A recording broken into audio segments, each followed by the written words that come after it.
Hey, what's up, everybody? Welcome back to Open Door Hypnosis TV. I'm Shara Prophet, your personal vitality coach and certified hypnotherapist.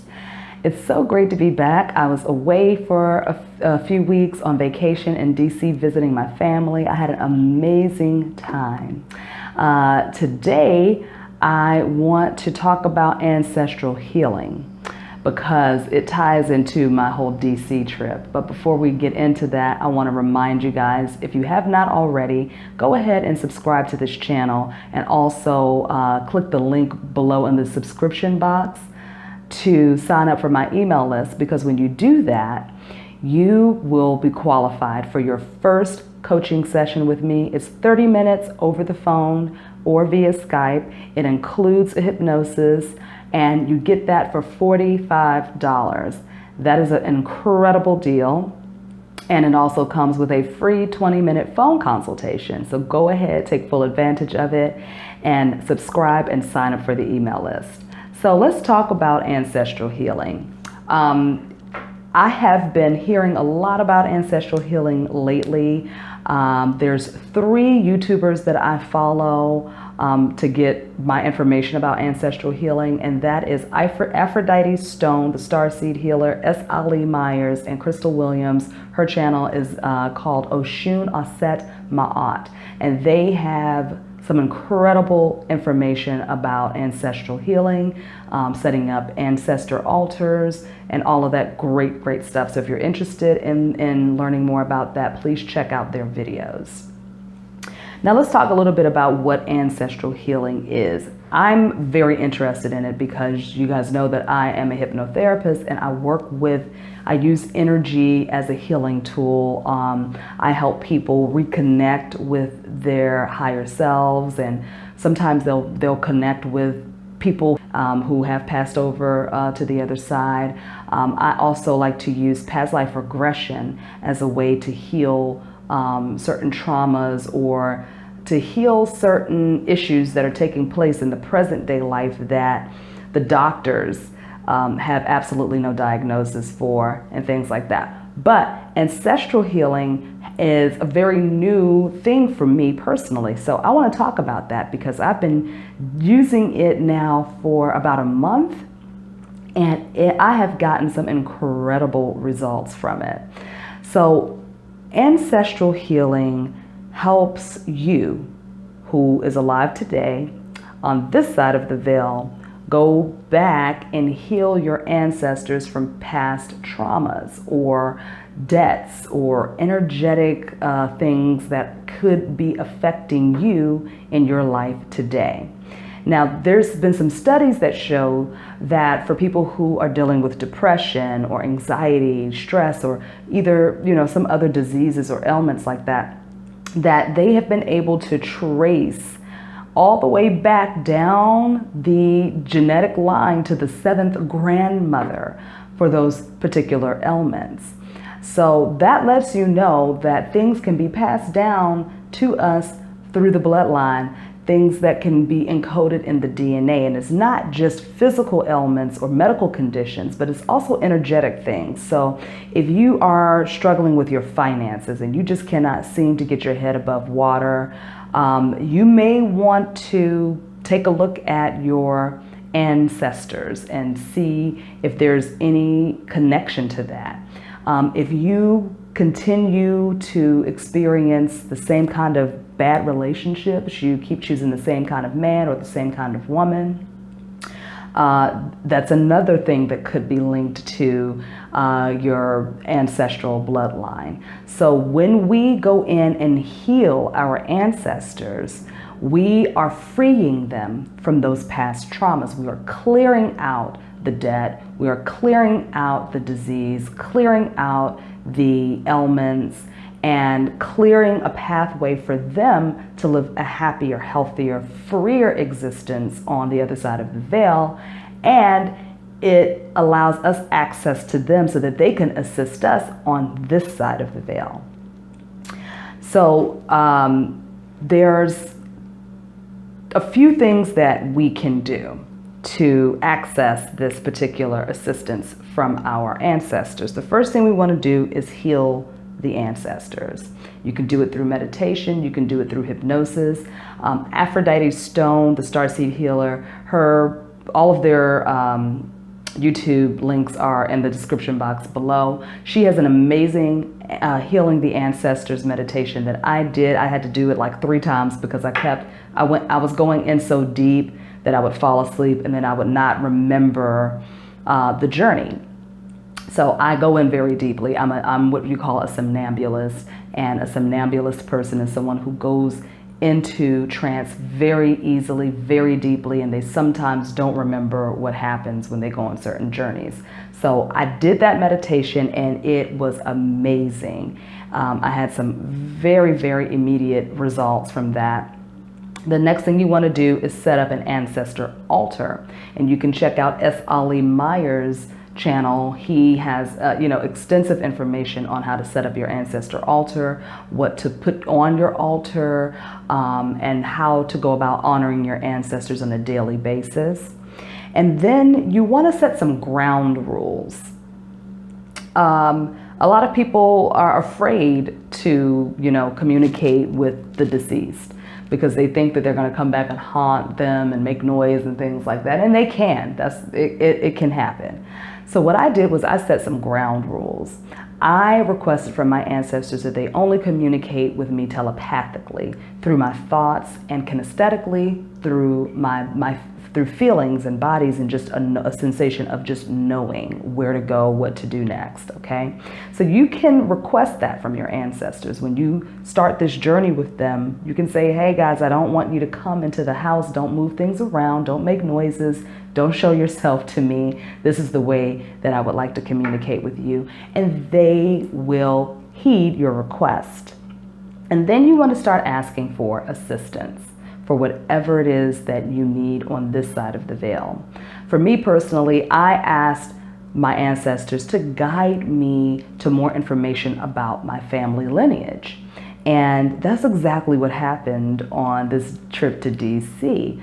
So everything kind of took place at the Congressional Cemetery. Now, my mother lives less than a half a mile from the Congressional Cemetery. I grew up in the same neighborhood where my mom lives now. I had a childhood school friend that lived directly across the street from the Congressional Cemetery, and I would spend a lot of time at her house. I have been around the cemetery my entire life, and have never once gone inside of it or anything like that. So while I was in DC this last trip, I went for a walk. I love to walk around the city because it is a historical town and I'm always learning something new. Every time I go home, I act like a tourist because there's so much information, and I'm a history geek, and I love old things and history and anything that has to do with the past. I'm all about it. So I'm going for a walk. It was a cold, kind of dreary day. It was the summertime, but it was like kind of rainy and misty and cloudy and windy, and it just had this air about it. So I'm walking and I'm 4 blocks past the Congressional Cemetery, but I got this nudge, this little voice that said, turn around and go into the cemetery. So I listen when I hear those voices because I have not listened in the past and hasn't gotten me very far. So I went back into the cemetery, and in the cemetery there are presidents buried in there. There's members of Congress. J. Edgar Hoover is buried in there. There are all kinds of American heroes, or if you want to call them heroes, but people who have served this nation throughout the years are buried in that cemetery. So I'm walking around, I sit down and I do a little prayer, meditation, just honoring the souls that are buried there, and just, putting protection around me to make sure I don't carry anything out of the cemetery with me when I leave. And on my way out, I see this like little carousel that has all of these pamphlets of the different walking tours that you can do in the cemetery. So I pick up the one for the American Indians. I walk back home to my mom's house. I'm telling my mom and my aunt about my little adventure for the day. I open up the pamphlet, and On the back of the pamphlet is a layout of the cemetery, and they highlight the different graves for whichever walking tour you're doing. So in this case, it was for the American Indian. So I open it up and I see Prophet as one of the grave markers there. And that is my family's last name on my grandfather's side, my mother's father. So I'm like, oh my God, our name is in here. And I'm calling, you know, my aunts and my uncles, and they're like, you got to do some more investigation. I said, okay. So I went back to the cemetery a couple of days later. I met this wonderful woman who works there. Her first name is Dale, and I can't remember her last name, unfortunately, but she was very, very helpful. She pulled the obituary for this prophet that is buried in the Congressional Cemetery. Turns out this man was an Indian chief and a delegate for the Winnebago tribe. So we walked through the cemetery for about 30 minutes, and we finally found the gravestone with prophet on it. It says Winnebago tribe. I'll post some pictures and video after I wrap up here so that you guys can see everything. And she said that all I needed to do was get my grandfather's birth certificate and contact the Winnebago tribe. So that's what I'm in the process of doing now, collecting all of the information so that I can find out if this prophet is indeed related to my family. Most prophets that I run into, they are related. It's not a very common name, but I still want to make sure I do my due diligence to make sure that this person is really related to us. So that is just an example, one example of how our ancestors can assist us in our lives today. So that was my request. My request was to please give me information about my family, and I know more things are going to be revealed because more things have been revealed. But I encourage you guys to communicate with your ancestors. I know that many of us African Americans have been taught, you know, through our religious backgrounds that it's witchcraft or it's evil to communicate with the deceased. But I want to remind you that this was a practice in our tradition before we were introduced to this, our current day religious practices, such as Christianity. And other cultures around the world still practice this tradition of communicating with their ancestors. The Jewish community does it, the Asian community does it, the Latina community does it, and these communities stick together and they are thriving. So there's something to be said about tapping back into our ancient practices and traditions. You don't have to, say goodbye to what you're currently doing, because, we are fed through many different channels, avenues, religions, belief systems. We're fed spiritually through many different ways. So I'm not saying to discount any of that stuff, but I'm also saying that it's time to open ourselves up to it, because there's a lot of healing that can take place when we start to tap into that ancestral bloodline and we start to communicate with them. They are us, we are them. We are here because of them. They know things.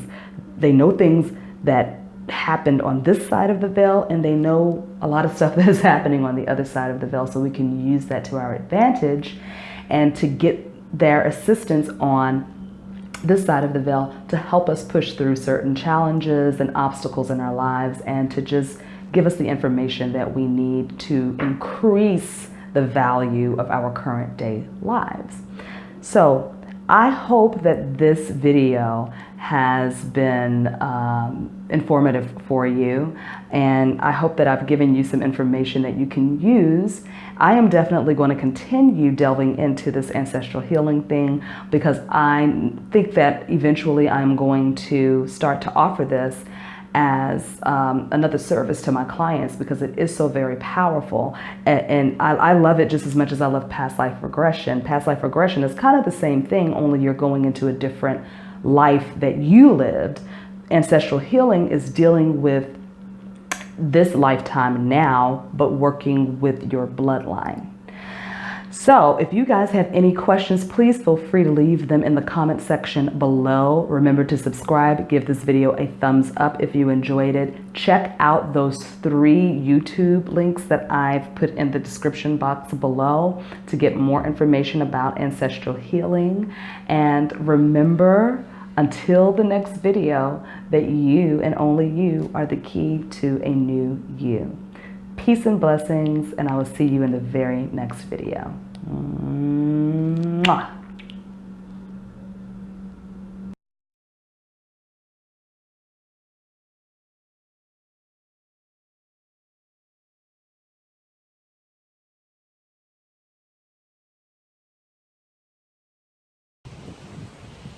This is the Congressional Cemetery in Washington, D.C. Beautiful. Perfect day to do this. It's rainy and windy.